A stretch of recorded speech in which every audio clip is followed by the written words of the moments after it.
Qu'est-ce donc que le sermon sur la montagne?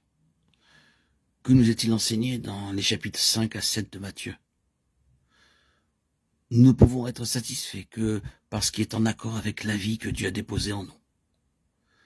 Le sermon sur la montagne ne nous déclare pas « pourvu que vous fassiez tout ce qui est juste, tout ira bien ». L'homme dira « si quelqu'un me frappe sur une joue, pourquoi dois-je lui présenter l'autre » Assurément, j'aurais fait preuve de beaucoup de retenue si je supporte cette première offense sans riposter. Cependant, Dieu déclare autre chose. Si on vous frappe sur une joue et que vous baissiez seulement la tête pour partir, vous découvrirez que la vie intérieure ne sera pas satisfaite. Il n'y aura de satisfaction intérieure que lorsque vous vous tendrez l'autre joue à celui qui vous aura frappé. Si vous le faites, ce sera la preuve qu'il n'y a aucune animosité dans votre cœur. C'est la manière d'agir de la vie. Nombreux sont ceux qui disent que Matthieu 5,7 c'est trop difficile, que c'est au-delà de nos possibilités. Je reconnais qu'il en est ainsi. C'est une impossibilité. Mais voici la question.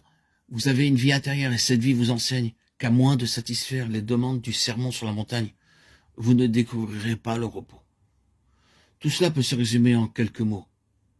Marchons-nous sous l'autorité de la vie ou selon le principe du bien et du mal?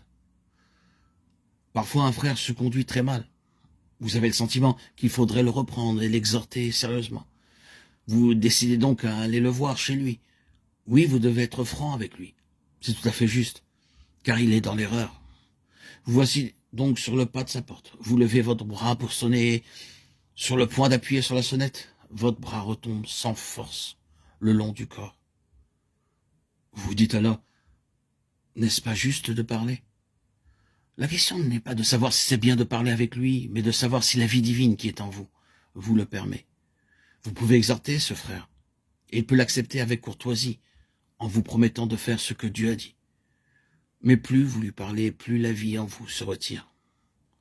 De retour à la maison, vous devez admettre devant le Seigneur que vous avez mal agi. Un jour, j'ai rencontré un frère dans le besoin. Il était extrêmement pauvre et il ne pouvait être aidé par personne autour de lui. Alors j'ai pensé, je dois certainement faire quelque chose pour lui. À ce moment-là, je l'avais moi-même marié en abondance et c'est en faisant des sacrifices que je me suis décidé à l'aider.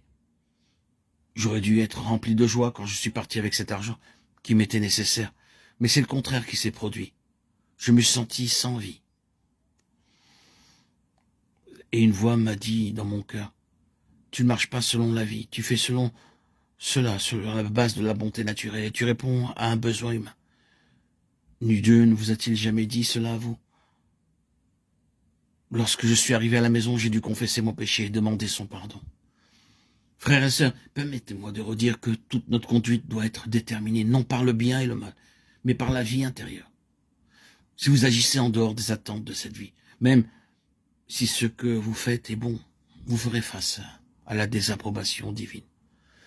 Nous devons faire la différence entre la vie et la mort.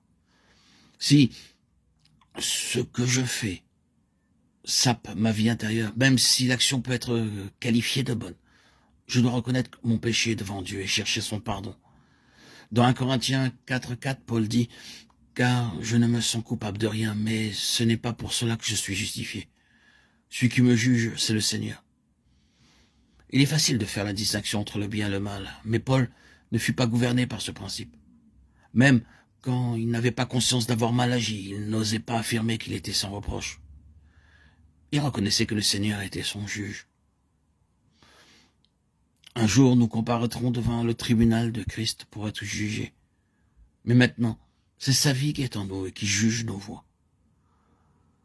Paul a déclaré dans 1 Corinthiens 5,7, « Nous marchons par la foi et non par la vue. » Nous ne devons pas prendre des décisions sur la base d'un standard légal extérieur, mais sur la base d'une vie intérieure. C'est une réalité. Que le Seigneur Jésus demeure dans le croyant et qu'il exprime sans cesse en nous ce qu'il est.